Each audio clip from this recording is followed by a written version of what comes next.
Welcome to the Los Angeles World Affairs Council and Town Hall. I'm Kim McCleary, President and CEO, and it's my great pleasure to welcome you all to the Dan Schnur Political Report. Dan has two terrific topics for you tonight: the battle for Congress and LA picks its next mayor. So Dan, we can't wait to have you jump into these two incredibly complex areas and have you unpack it all for us. So welcome, Dan. Well, thank you, Kim, and welcome to our audience for joining us tonight on a special time. As I think you know through the communications that Kim's crack team have been sending out to you, we decided that since Tuesday night, our usual night for meeting, was the night of the California primary. Even though all of you aren't in California, we know that most of you are. And so we thought, rather than holding our discussion while the results were coming in and speculating on what might happen, we figured, you know what, better to wait a day, see how the chips have fallen, and then talk about it a day afterwards. So we'll be back at our usual time slot come July with one other significant change that we'll talk about a little bit later, but at least for today, thank you for being flexible with us. Look, as all of you know, the midterm primary elections have been taking place around the country for months now, almost for the entire calendar year.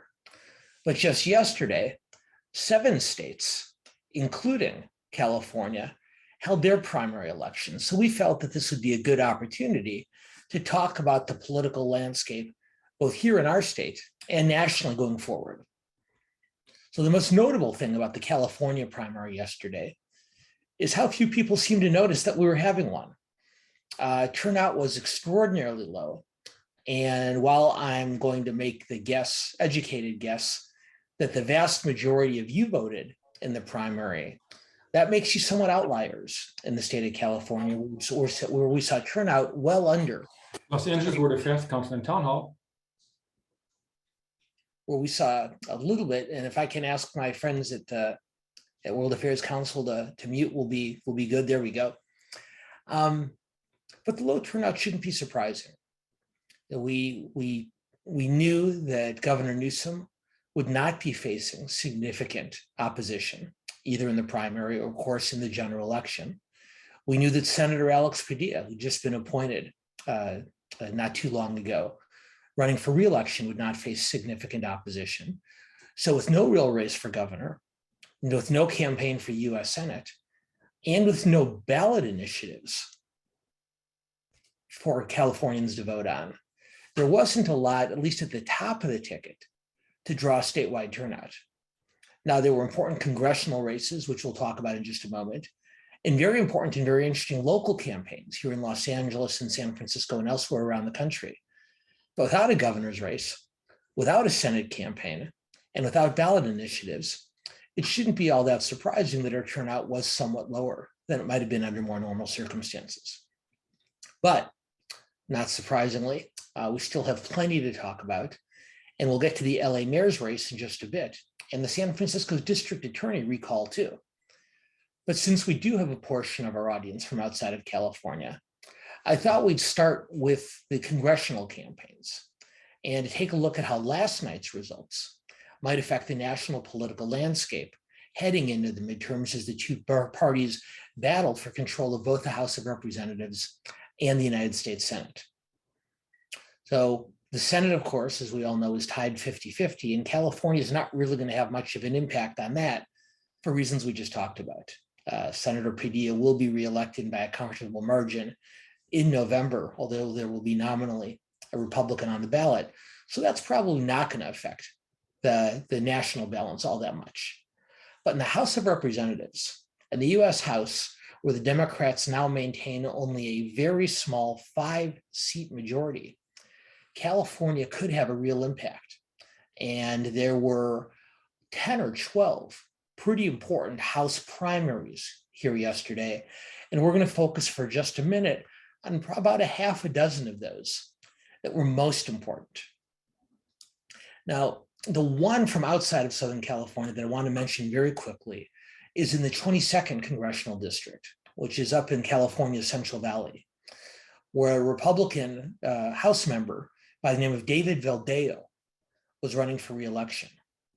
Now, Veldeo tends to be more of a centrist Republican and a party that doesn't still have a lot of centrists left. And in fact, he was one of the very small number of House Republicans, you may remember going back to January of last year, who voted in favor of Trump's impeachment. And so that made him a potential target for former President Trump and his supporters.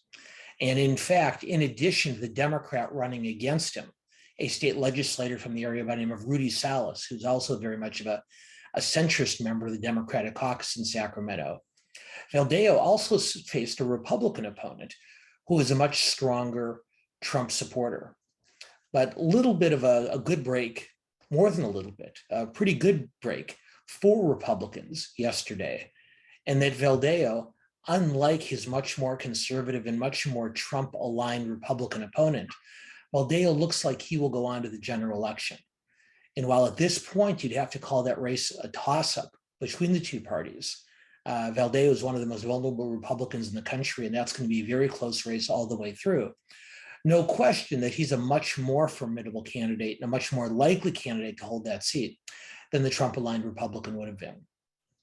So let's turn our focus now to Southern California, where most of us are based. And what we saw down here is no fewer than 5 primary campaigns in which incumbents of one party or the other look to be not only vulnerable, but in some potential danger heading into November. And I'm going to reference those races very quickly. And of course, we can come back and talk about them more a little bit later if you decide that's something you'd like to do. So there are 3 Republicans in the greater LA area whose reelection campaigns do look to be somewhat in doubt. There's Congressman Mike Garcia, who represents the 27th Congressional District, which straddles the border between Los Angeles and Ventura counties. And that makes Garcia, albeit just barely, the only Republican in Los Angeles County's entire House delegation, even though most of his district is in Ventura. Garcia won the race 2 years ago in a very, very narrow race over a former state legislator by the name of Christy Smith.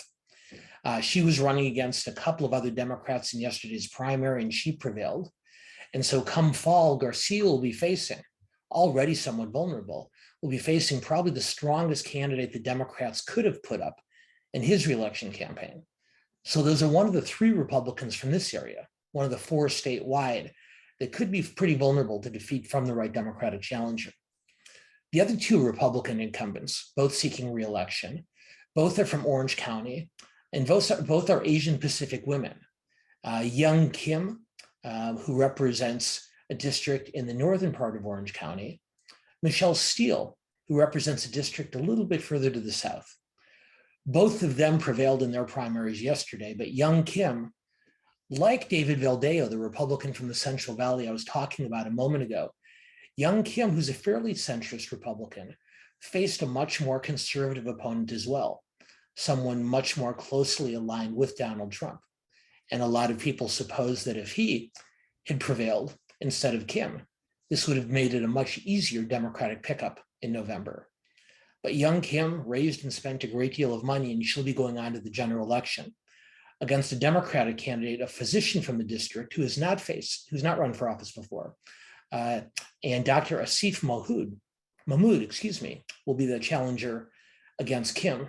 And then finally, I mentioned briefly, Michelle Steele, a bit further south, will be running for re-election against the Democratic candidate, Jay Chen. Now, just as there's a few Republican incumbents who might be somewhat vulnerable in their re-election campaigns, there's a couple of Democrats in the House from Southern California who might have a more difficult challenge ahead of them too. Katie Porter, the member of Congress from Orange County, who's established herself on a national level over the last few years, is seeking re-election in a district that, because of the reapportionment, is a little bit less safe for is a little bit less Democratic than it was in the past, and has somewhat more of a Republican constituency these days. She's running against the former chair of the California Republican Party, a man by the name of Scott Baugh.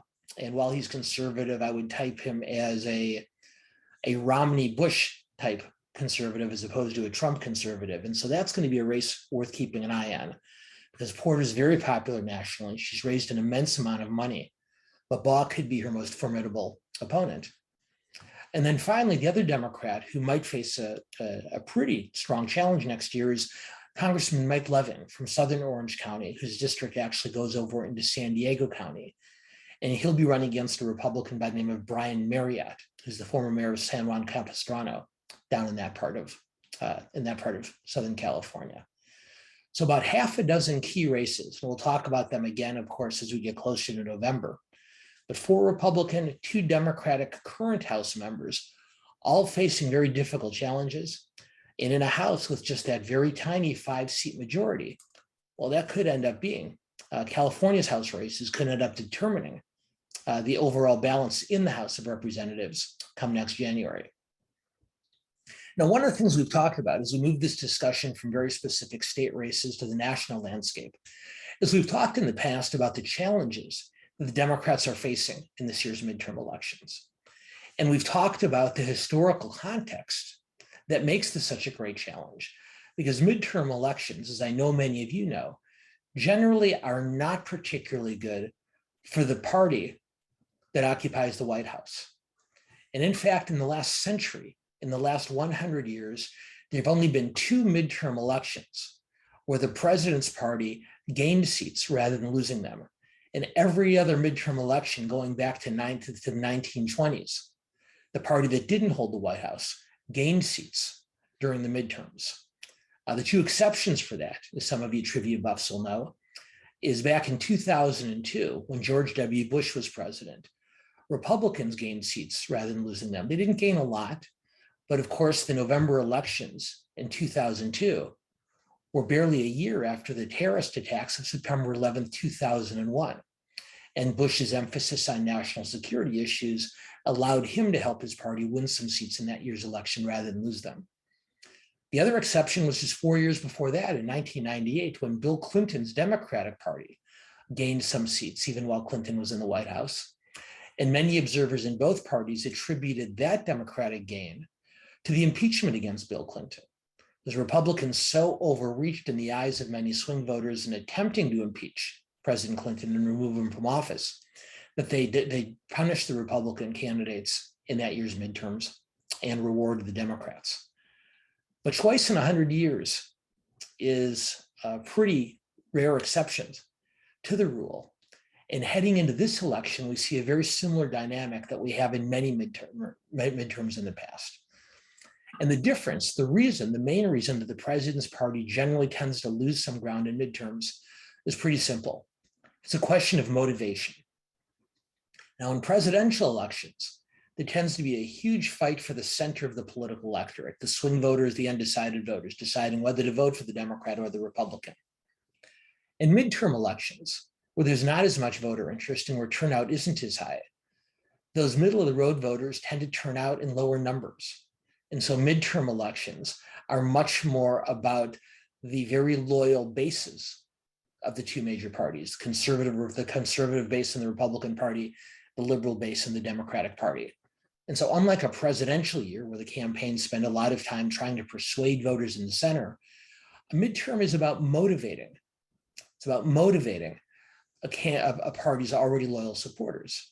And what we're seeing this year in public opinion polling, as has been the case in so many midterm elections in the past, is Democrats simply aren't as motivated as Republicans. Now, I have a theory on this. I call it the politics of hunger. And here's my theory, that if your party occupies the White House, if the president is a member of your party, whether you're a Republican or a Democrat, well, you get invited to White House state dinners and you get pretty happy and pretty fat and pretty self-satisfied. On the other hand, if it's the other party that has the White House, you don't get invited to those dinners and you get hungry and you get motivated. And what we're seeing now, as we've seen so many years in the past, as we saw with the Democrats in 2018, the Republicans in 2014, you can go back through most of the last 100 years, as I mentioned a little bit earlier, is Republicans are hungry and they're motivated. They don't like being outside the White House and they want it back. Whereas Democrats are facing a challenge in that they have a large number of voters young people, voters from minority communities, and other progressive voters who would never, ever, ever switch over and vote for a Republican candidate for Congress. But they're just not all that excited about Joe Biden for any number of reasons, for what they feel has been a lack of progress on his part on the issues that are most important to them. So those more progressive Democrats, they're not going to vote Republican, but they might just stay home. And Biden's greatest task, as we've talked about before, and we'll talk about a number of times again between now and November, is finding a way to motivate them. Now, Biden was asked just this morning, after the California results that we were talking about earlier, he was asked what he thought the results of last night's primaries meant. And Biden said the following, and I'm going to quote him.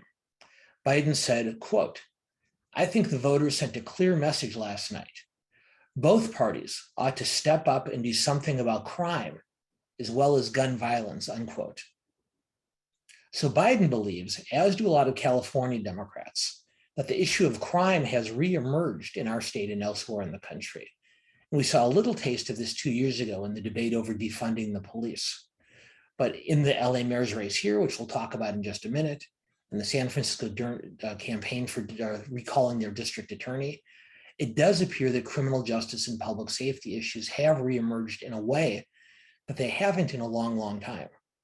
And Biden, who of course is also a very strong advocate of gun control, pointed to crime and pointed to gun violence as the key issues he thought, the key lessons to come out of this primary.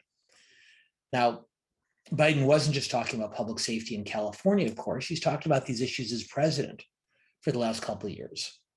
But I guess the question I have for you before we go on is, what do you think? Do you agree with President Biden's assistant?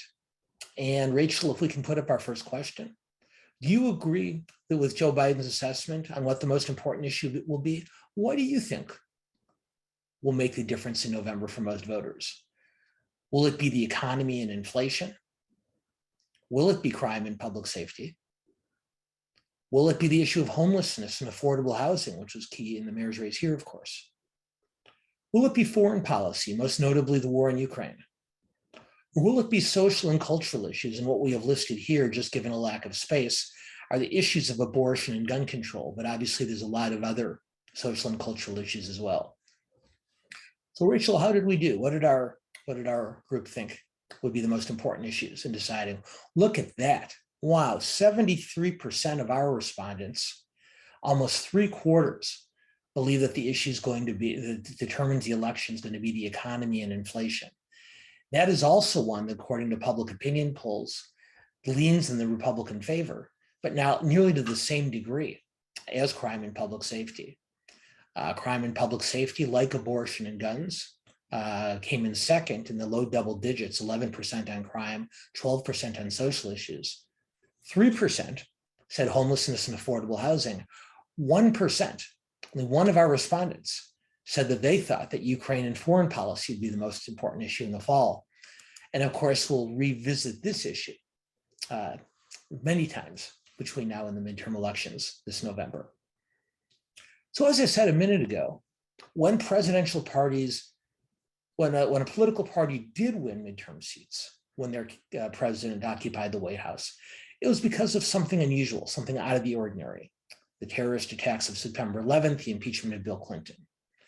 Now, many Democrats think that Donald Trump himself and his active role in the midterms can serve that same purpose, that Trump is something unusual that can have an out of the ordinary effect on the midterm elections, particularly because he is campaigning in such a visible way.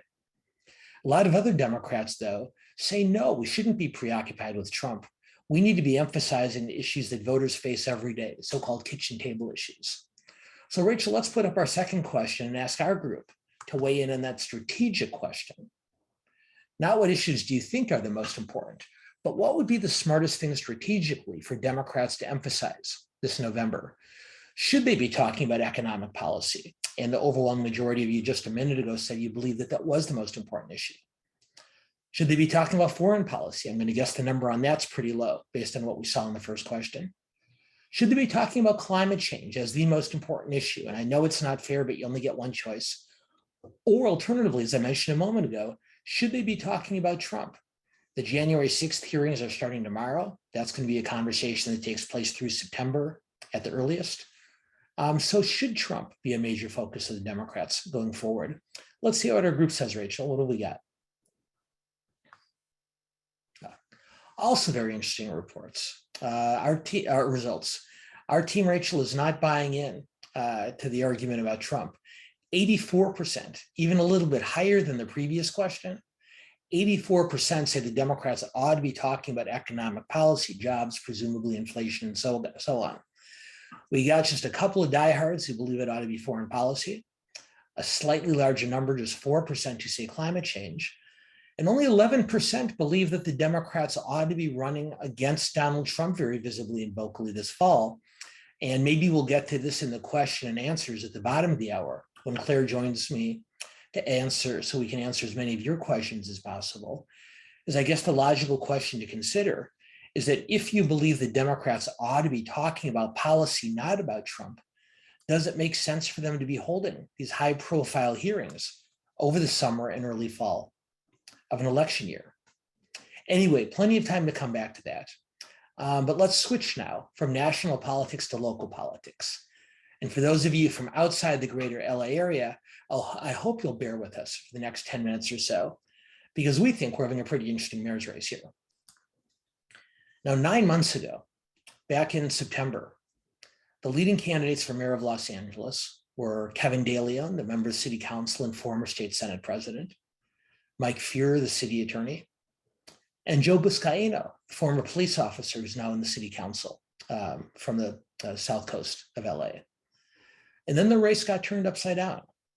First, Representative Karen Bass announced in September that she was running for mayor. And then a few months after that, Rick Caruso, the very successful business leader and mall developer in Los Angeles, announced that he was running. And as all of you have seen by now, of course, it appears that Bass and Caruso will be facing off in the general election here in Los Angeles this fall. Now, I want to offer you just a couple of thoughts about this race, and then I want to ask your opinions about it. But what I want to do is, as I tend to do as these campaigns get underway, is talk a little bit about public opinion polling. So back in April, just a little bit less than 2 months ago, when the LA Times polled on this race, what they showed is that Rick Caruso, who barely any voters knew at the beginning of 2022, Caruso, by virtue of a very aggressive and very expensive advertising campaign, had moved into pretty much of a tie with Karen Bass. And at that point, the race was 24 for Caruso, 23 for Bass. And as all of you know, that's pretty much of a dead heat because that margin is within the margin of error. But there's another set of poll numbers in those results I want to bring up here, because in the same poll, the Times and their partners at the Institute of Government Studies at UC Berkeley, who do a fine job on this poll, they also asked respondents what they thought of the job that Eric Garcetti had done as mayor. And just as the city was pretty much split between Caruso and Bass on who should be the next mayor, they were almost just as precisely split on what they thought about Caruso's job. 48% of Angelenos said that they thought favorably of the job that Garcetti had done during his years as mayor. 46% said that they thought he had not done a very good job. And if you dig deeper into the numbers, what we found is that almost every Angeleno who thought that Eric Garcetti had done a good job as mayor, almost every one of them was voting for Karen Bass to take his place. And for those who thought that Garcetti had done a poor job, who viewed him unfavorably in terms of his performance as mayor, the overwhelming majority of those were supporting Caruso. And so what we saw in that poll, and still reflected in the results from yesterday, Caruso won the primary, but just by a few percentage points, still within a margin of error had that been a poll, is what we know is that if you thought Garcetti did a good job, you voted for Bass. If you didn't think Garcetti did a good job, you voted for Caruso. So what does that mean going forward? That means if everybody who likes Garcetti votes for Bass and everybody who doesn't like Garcetti votes for Caruso, you have pretty much of a tie. You have a very, very close race. But what's going to be interesting to watch in the months ahead is to see whether either or both of the candidates can reach into each other's base of support and poach over some voters to create some margin between them and their opponent. In other words, can Karen Bass convince some voters who don't like Los Angeles's current path, who don't think that we're heading in the right direction? Can she convince some of them that she too can be an agent of change? Or more likely, question, not a statement, or is it more likely that Caruso can convince even a small number of Angelenos who like the path we're on that he's the person to lead us there?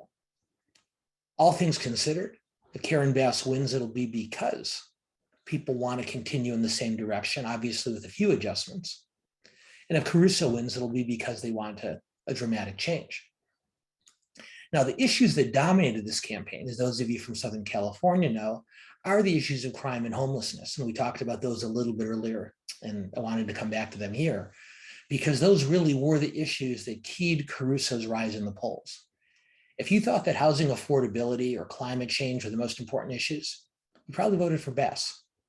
If you thought that crime and homelessness were the most important issues, you voted for Caruso. So before we go on, once again, Rachel, let's ask the group what they think. What do you think is the most important issue facing Los Angeles? And if you're from another part of the state or another part of the country, you can tell us what you think is the most important issue in your city, and we'll still count your vote. So do you think we should pick LA's next mayor based on the issue of economy and jobs? Should we pick them on the issue of housing, homelessness, and affordable housing? Should we pick the next mayor on the basis primarily of criminal justice and public safety? Fourth, on climate change? Or fifth, another issue that Caruso's been emphasizing is the corruption in LA city government.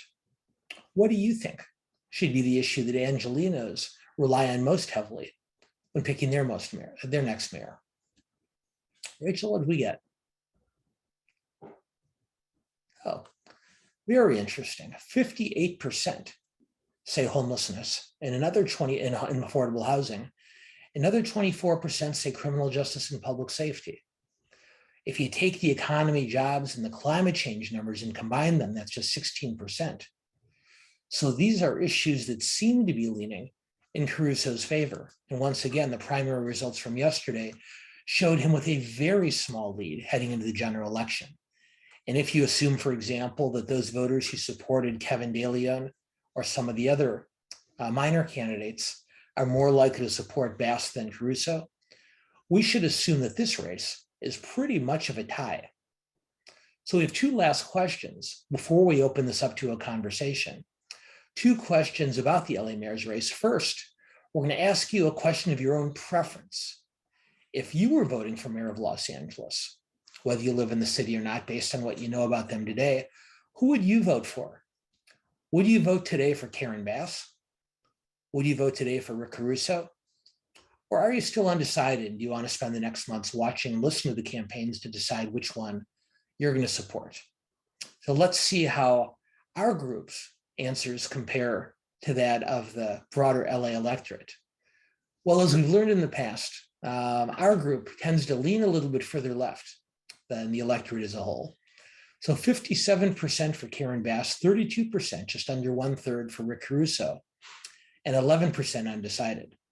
And so now the last question, now that we know who you want to be the next mayor or who you'd prefer to be the next mayor, the last question we're going to ask you is not your preference, but your prediction. Not who do you want, not who do you prefer, but who do you predict will be the next mayor of Los Angeles? Do you think it'll be Karen Bass or Rick Caruso? And let's see that question. Let's see the answer to that question when we have it up again, Rachel. Oh, much closer. And in fact, these results are fairly close to what we saw in the primary yesterday. Rick Caruso with a lead, but still a very small one, which tells me that this is something that's going to be coming up, even for our statewide and national audience, between now and November. So we'll keep talking about the midterms, but we'll come back to this mayor's race as well. But for now, what I want to do is I want to get to my favorite part of the program. And for those of you who've been with us in the past, you know very well why it's my favorite part. Because instead of me just talking and talking and talking, my friend and my colleague Claire Krelitz joins us. And then we go on and then we take as many of your questions as possible and answer as many of them as we can over the next 30 minutes. So there were plenty of other races yesterday that we didn't talk about, plenty of other issues every day that we didn't get to. Claire, what is our what does our group want to talk about today? Yeah, well, we have a mix of both. So we'll start with some more questions about the LA primary and mayoral race, and then we'll get to some of the other races across the country. So we'll start with the first question from our audience member, which is, why are Angelenos forgetting that Caruso was a Republican? Boy, it's a really good question. And I don't know that Angelenos are forgetting it. Karen Bass and her allies have been making a pretty considered effort to remind voters that Caruso was a Republican for many years. He switched to being an independent just over a decade ago. Then he switched back to being a Republican in 2016. He wanted to support John Kasich in the Republican presidential primary against Donald Trump. Then he switched back to being an independent. And then just shortly before he entered the mayor's race this year, he switched to being a Democrat. So my guess is that not all, but most LA residents know that. So I don't think they're forgetting it. What I do think is that they're weighing it. And they're thinking to themselves, okay, Los Angeles is a heavily Democratic city. And obviously there's some Republicans here who probably voted for Caruso in pretty overwhelming numbers. But for the majority of the city, the majority of Angelenos who are Democrats, I think it's less that they didn't know and more that they said, well, on one hand, he used to be a Republican. On the other hand, these issues of crime and homelessness really concern me. And for those voters, they believe that Caruso made a more compelling argument. I still think it will be an uphill fight for him in the fall, because as a Republican, as a white male in a very diverse and a very progressive city, he probably does start out with a disadvantage. But what gives him a very good chance is that voters are so concerned about the issues that he's emphasized, homelessness and crime and corruption, that it does give him a fighting chance. But make no mistake about it, Karen Bass and Jeffrey Katzenberg and her other friends and allies are going to make sure that if somebody votes for Rick Caruso, they're going to be doing it in spite of the fact that he used to be a Republican, not because they didn't know it. Another question about Caruso, and I know you have a big historical LA perspective. So this person is asking, can you compare the similarities and differences between Caruso and former Mayor Reardon? Well, also a really good question. And unlike a lot of the members of our audience, while I was a Californian in 1993 when Dick Reardon was elected mayor, I didn't move to Los Angeles from the northern part of the state until some years after that. So I watched, but from somewhat of a distance. I'm going to start with the parallels. In both cases, you have a candidate with Republican ties, Reardon, who was a Republican when he ran, Caruso, as we just talked about, who used to be one, and a very wealthy business owner, Reardon, who funded some of his campaign, but not nearly to the degree that Caruso has. Caruso has spent more than $40 million on this primary, which is more than 4 times the most that's ever been spent on an LA mayor's race before. When Eric Garcia ran for the first time in 2013, that was the most expensive campaign ever. He spent $10 million between the primary and the general election combined. Caruso spent $40 million already. And while Reardon didn't spend that lavishly, he also put a lot of his own money into the campaign. But Caruso, like Reardon, while homelessness was not really an issue that voters paid a lot of attention to back in the early 1990s, back then they were very concerned about crime and public safety. And what Reardon did then, what Caruso is attempting to do now, is saying, not in so many words, look, I know most of you are Democrats, but I can take on this crime issue here. I can make Los Angeles safer. And a lot of Angelenos who might not have voted for a Republican under more conventional circumstances elected Dick Reardon not once, but twice as mayor. Now, since then, a couple of things have happened. One, California has become much, much more heavily Democratic than it was 30 years ago. It was a blue city then. I'd say we're pretty indigo now. And as the city's become more progressive, it's become less hospitable turf for a candidate with Republican ties like Caruso. And so what's been interesting is that on issues aside from crime and homelessness, Caruso is actually running on a fairly conventional centrist Democratic agenda. And so his hope is that voters who prioritize the same issues he does will overlook the fact well, this is as I talked about a minute ago, overlook his past party affiliation and concentrate on the fact that he's being more aggressive on these issues. There was a somewhat of a flap a few weeks ago when Justice Alito's draft opinion on Roe versus Wade leaked out of the Supreme Court. And that's probably something we'll need to talk about more later as well. And Caruso, who like Reardon is a very devout Catholic, in the past has identified publicly as pro-life. And so when the debate started over the Supreme Court's decision on Roe versus Wade, many of the other Democrats in the race, Bass and others, criticized Caruso for his position on abortion. Caruso said, well, I personally am against abortion, which is similar to the position that Joe Biden takes. He said, but I'm not going to do anything to oppose it as a matter of public policy. And in fact, Caruso pledged $1 million to a ballot initiative that Governor Gavin Newsom is going to run this fall that would codify abortion rights in California's constitution, even if Roe versus Wade is overturned. So Caruso is younger. He's running on a less hospitable political landscape. He's much wealthier. But on the issues, not too much difference between Caruso now and Reardon then. Well, moving over to another California politician, we have a lot of people in the audience who are bringing up the recall of San Francisco DA Boudin. I don't exactly. Bodine, but that's okay. Boudin.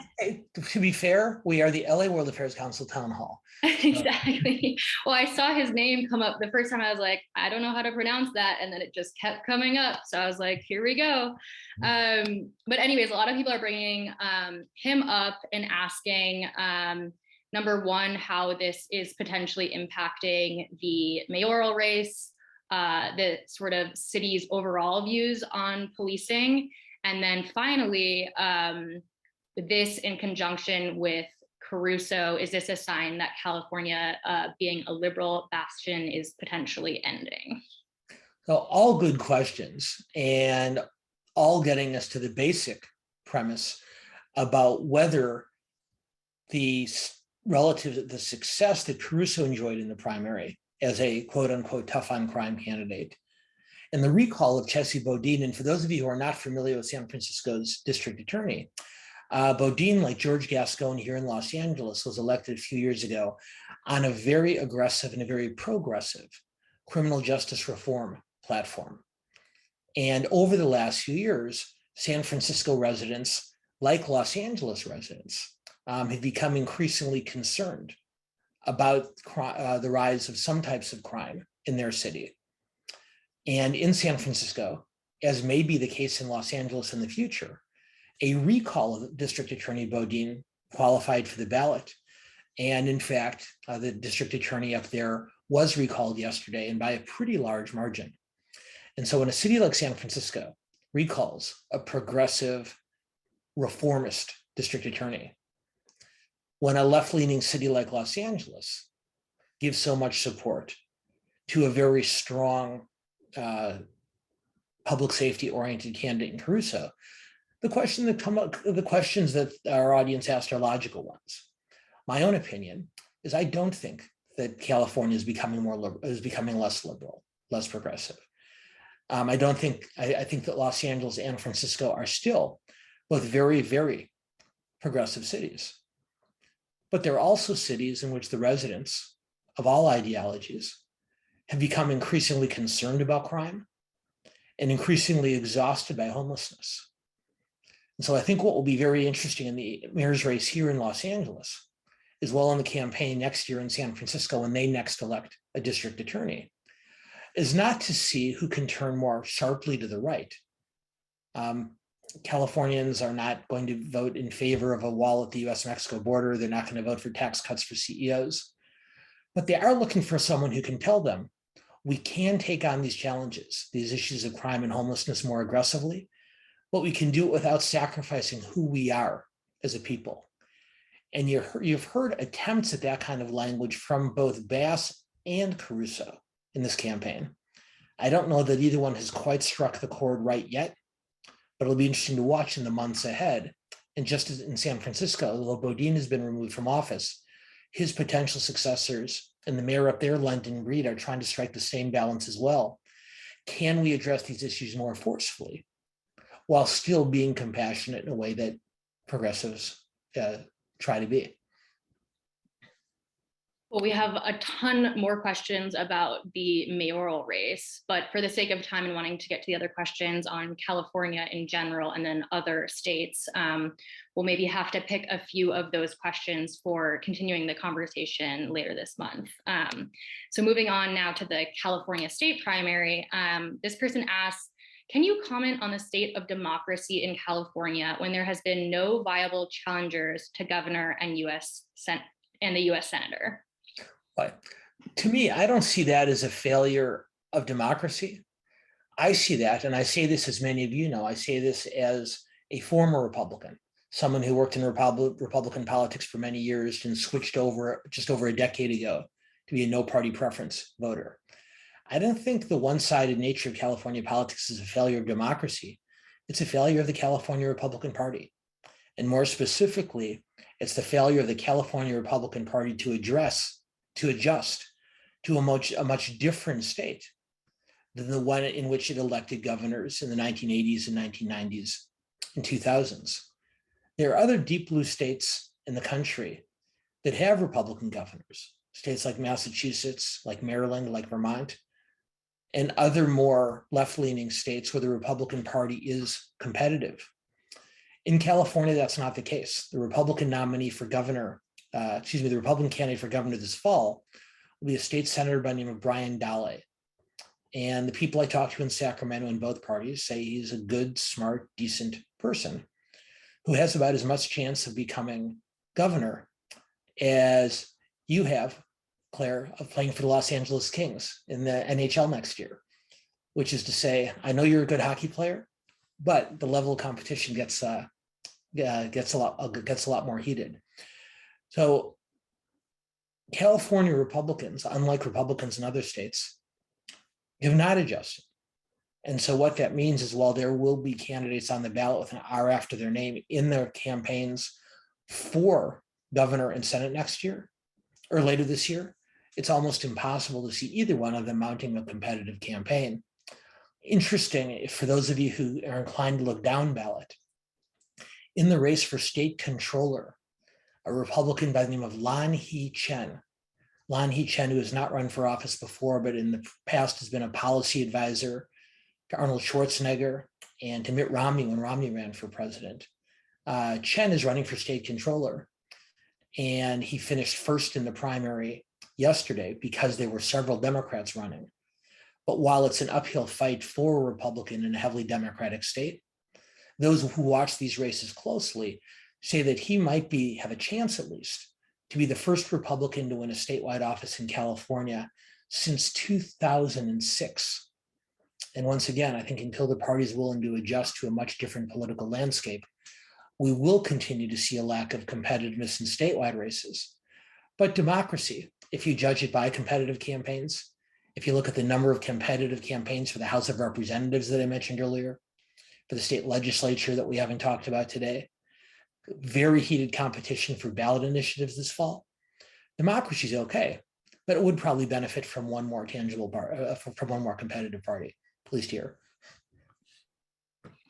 Well, that's a perfect segue into this next question, asking about ballot initiatives and choices. So this person asked, would there ever be a motion to limit the number of ballot choices? Very few voters seem to be knowledgeable or motivated to choose the Board of Equalization members, controllers, judges, etc. Speaking for me, who voted, it is a pretty long and lengthy and often confusing experience. So I'm curious to hear your thoughts, Dan. It's certainly tempting. And there has been some talk in state politics over the years of eliminating the office of lieutenant governor, of maybe combining the office of state treasurer and state controller, of doing other things to consolidate the number of offices. And certainly the same type of adjustments could be made at other levels of government. The problem is when you have a smaller number of elected officials, that means each one of the remaining elected officials represents a much larger number of voters. And it's a lot harder for them to be responsive to a constituency of hundreds of thousands or millions than it is when they represent a smaller community. So on one hand, we could, for lack of a better term, decomplicate the ballot, but the potential price of that would be less responsive representation. Smart people on both sides, have argued about this for some time, but the political reality is that the only way to lessen the number of office holders would be to pass a ballot initiative, and asking voters to have less democracy rather than more is going to be a tough argument to make, even if the outcome is a ballot that most of us find to be extremely complicated. So this next question is now just talking about primaries more broadly. So this person asks, can you talk a little bit more about whether the primary systems in the US work? I've heard some people now arguing that primaries are an issue because of the incredibly low turnout and the ideological composition of those that vote. Do you see this as a problem? And if so, what would a solution be? Well, one potential solution to primaries that not only have low turnout, but that tend to reward the most extreme candidates in both parties is to do what we now do in California, which is to have a top two primary. And although it's less frequent in statewide races, in many campaigns for Congress and for state legislature, in very conservative areas, we see two Republicans running against each other. In more progressive areas, two Democrats running against each other, because in a top two primary, instead of the leading candidates from the two major parties going to the general election, instead the top two finishers go to the general election, regardless of their party. And while that hasn't done a great deal to increase voter turnout, it has increased the number of centrists elected to both the legislature and Congress. So it's accomplished one of those goals. I don't know that changing the rules of the primary is going to increase voter turnout. The best way to do that is with really exciting candidates in competitive races and important ballot initiatives. My guess is we'll see a very robust turnout in the fall, not because the candidates are any more exciting now than they were yesterday, but because generally, at least in California, voters tend to be much more motivated by the initiatives we vote on the ballot. So when there'll be ballot measures this fall on online sports gaming, on the minimum wage, on any number of critically important issues, that probably boosts turnout. I do like the top two primary, and it's helped in some ways, but asking a change in the rules to boost voter turnout is asking an awful lot. Well, moving away from California for a bit, this is just a question in general. This person asks, was Youngkin's victory due to her fundraising or due to the money the Republican Congressional Committee pumped into an endless barrage of ads over the last 2 weeks? So this is someone who's watching the Orange County congressional races I was talking about earlier. And those of you may have who are on in the early parts of the program may have heard me say that U.S. Representative Young Kim, who represents a district in northern Orange County, a fairly centrist Republican, faced a very strong conservative Republican opponent in the primary. And she raised a great deal of money that I think she was hoping to save for the general election. And she spent a huge amount of that money to beat back that more conservative challenger. But the questioner is exactly right in this respect. In addition to the fundraising that Kim's own campaign did, the National Republican Congressional Committee put an immense amount of money in behind her because, as we talked about earlier, they knew that the much more conservative, much more Trump-aligned challenger, Greg Rath, would be a much less formidable candidate in the general election against the Democratic candidate. So Young Kim spent a lot of her own money, or at least a lot of the money that she'd raised herself. The Republican Party spent a lot of money on her behalf. I think they both would have preferred to save that money for the general election campaign. Now they're going to have to start over again, raising again. But no question, they saw a threat, not yet from the Democrat, but from a more conservative Republican, and did raise and spend a great deal to beat back that threat. And that, like Valdeo's success in his district up in the Central Valley is somewhat good news for the Republican Party, because these are two incumbents who do stand a better chance of reelection than their conservative challengers might have. Great. So this next person asks, if Roe is overturned, how will this issue of choice affect the next election? Do you think there will be a decision by the Supreme Court before the midterms?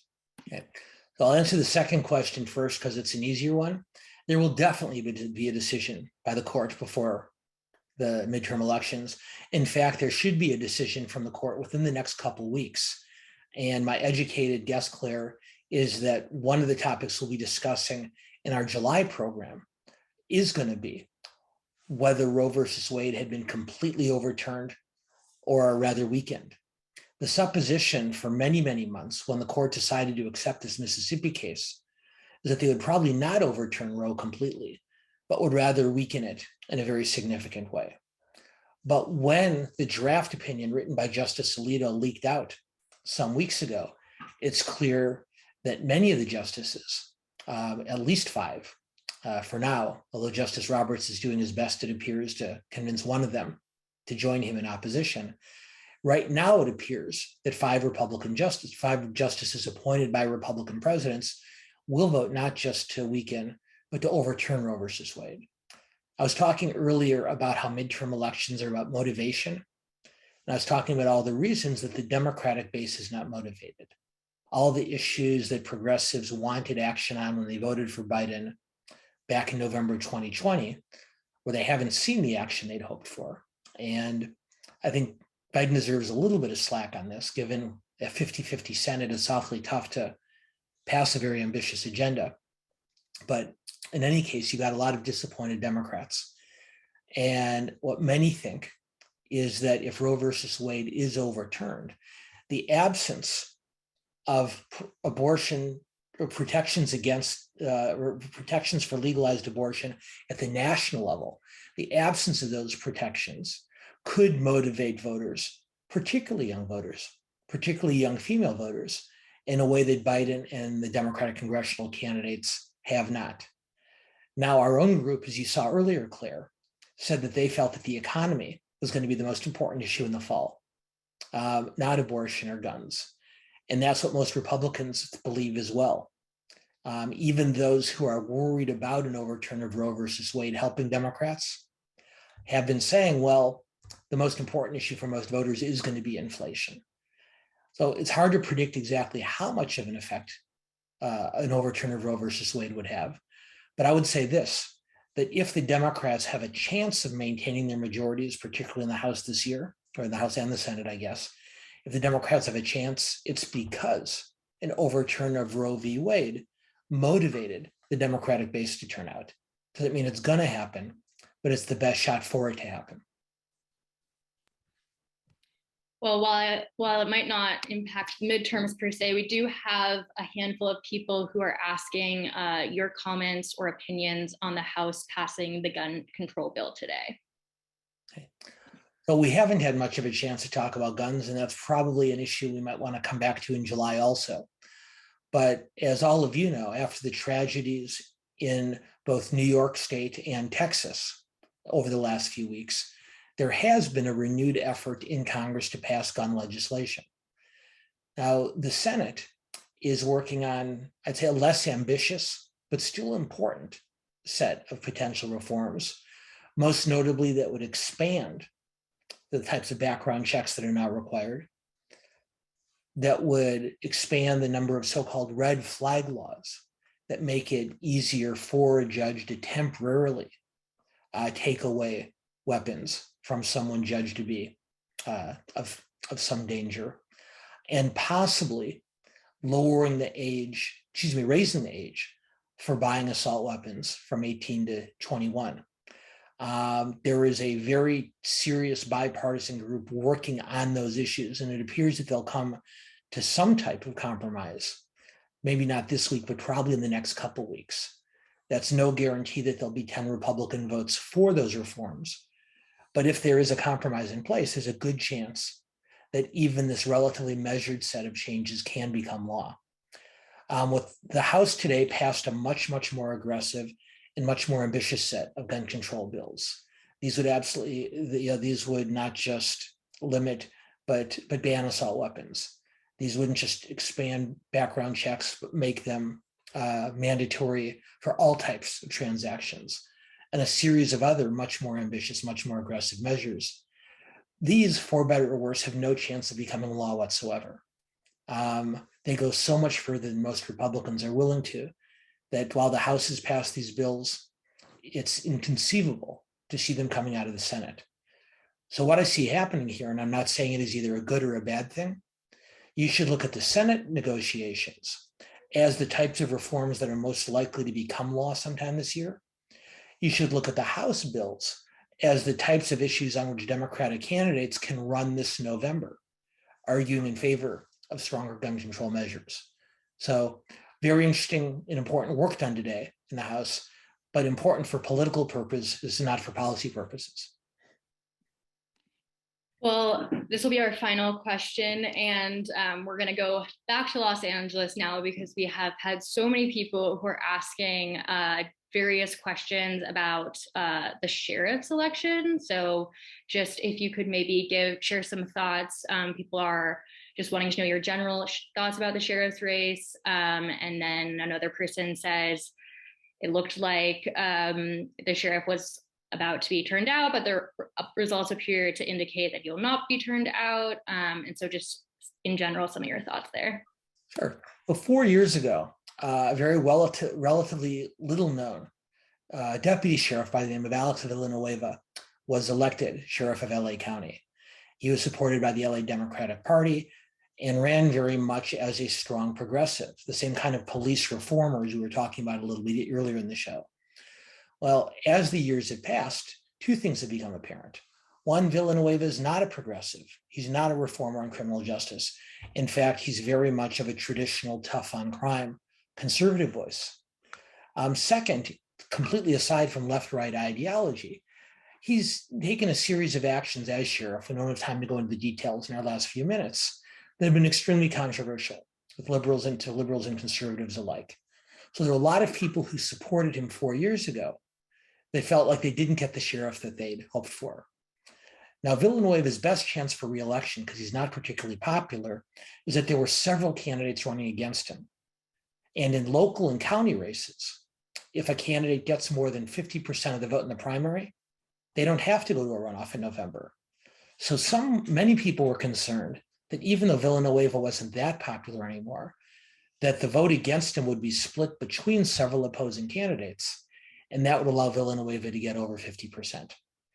Most of his opponents either currently or formerly worked in the sheriff's department.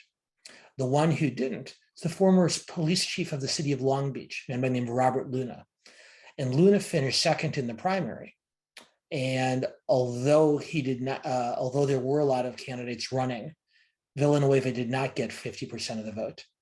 So to the questioner who asked about Villanueva's advantage yesterday, Villanueva did finish first in the primary yesterday, but Luna, the more progressive, more reform-oriented candidate, did make it into a runoff. And so even though Villanueva did finish first, while I don't make predictions, as you know, Claire, I would say that Luna would have to be considered the favorite to win the sheriff's race in November, even though he finished second in the primary, because it's likely that the voters who supported the other candidates who ran against Villanueva would be more likely to orient toward a more progressive alternative as opposed to the incumbent. So Villanueva, very controversial sheriff. He very well still could be reelected in November, but at this point, I would say that the more progressive challenger is the favorite. And Claire, I have to say this before we turn it back to Kim. When you said that this was our final question, I don't think our audience knew that you were being literal. And what I want to do, if you don't mind, actually it's too late because I'm going to do it anyway, is I'm going to let our audience know, who've become such huge fans of yours over your time with us, is that while Claire is going to remain involved with the World Affairs Council from a distance, she's moving back to her home state of Minnesota. And so sadly for me, this is the last of these programs that Claire and I will do together. And Claire, I know I speak for the entire team at LA World Affairs Council Town Hall and all your many, many fans who tune into our programs, how much we've loved working with you and how much we look forward to staying in touch with you and cheering for you as you go on, as you take your next steps forward. So thank you for everything you've done. We're all very grateful to you.